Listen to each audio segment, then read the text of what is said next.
En Algérie, le Conseil d'État a suspendu le Parti socialiste des travailleurs, nouveau parti d'opposition par ailleurs proche du Irak, mouvement qui réclame un changement radical du système de gouvernance. Ce nouveau parti, selon les autorités, est condamné pour ne pas avoir respecté la législation gérant le fonctionnement des partis politiques et pour ne pas avoir organisé une conférence générale à temps pour renouveler sa direction. Plusieurs autres petits partis politiques proches du Irak ont manifesté leur solidarité avec le Parti socialiste des travailleurs suspendus.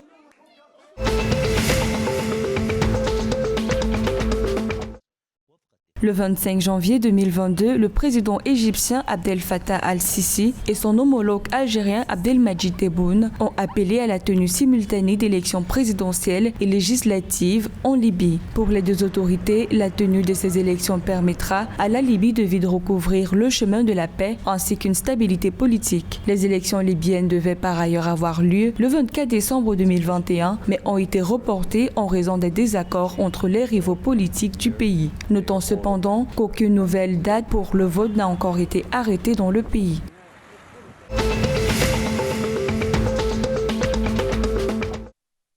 L'Union tunisienne de l'agriculture et de la pêche a annoncé dans les prochains jours la tenue d'un sit-in régional et national pour dénoncer la marginalisation du secteur agricole. Selon le président de l'UTAP, cette protestation leur permettra de présenter au public les réalités du secteur stratégique de l'économie du pays ainsi que son impact dans la stabilité et la sécurité du pays. Toutefois, le président de l'Union indique que cette décision ne pourra légalement être mise en œuvre qu'après 72 heures.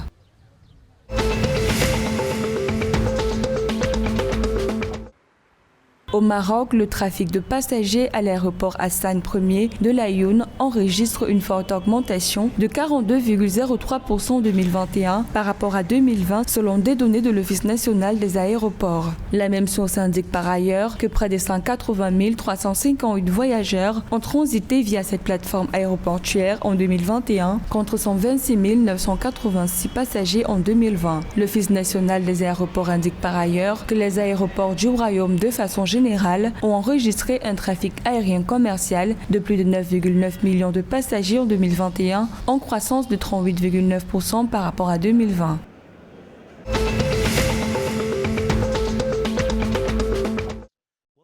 D'après le ministre égyptien du Commerce et de l'Industrie, l'Égypte cherche à augmenter ses exportations de 25% pour atteindre 40 milliards de dollars d'ici la fin de 2020. La source indique par ailleurs que les exportations égyptiennes ont atteint 32 milliards de dollars d'ici la fin de 2021, marquant une augmentation de 26,3% pour la première fois en l'histoire. Ainsi, les secteurs en tête de liste de cette hausse d'exportation sont notamment les produits chimiques, les engrais, les matériaux de construction, les denrées alimentaires, le prêt-à-porter, les meubles et les produits faits à la main.